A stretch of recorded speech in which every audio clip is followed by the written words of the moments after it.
قدم مسؤول النادي الأهلي عرضاً مادياً مجزياً إلى أحمد عبد القادر لاعب الفريق الأول لكرة القدم بالنادي لتجديد عقده الذي ينتهي بنهاية الموسم الجاري بعد ارتباط اسمه بالانتقال إلى صفوف الزمالك في الموسم الماضي.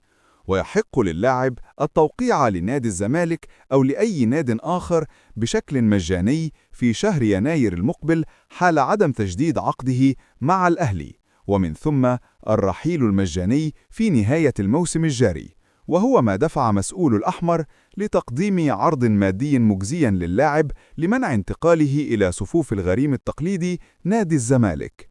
تفاصيل عرض الأهلي لتجديد عقد أحمد عبد القادر.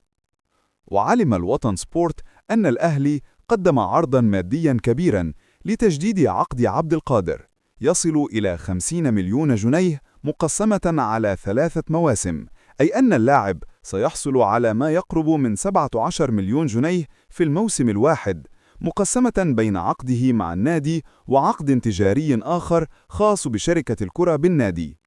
وطلب أحمد عبد القادر فرصة للتفكير من أجل الرد على عرض الأهلي، خاصة أنه يمتلك عدة عروض مادية مغرية سواء من مصر أو في الدوريات الخليجية.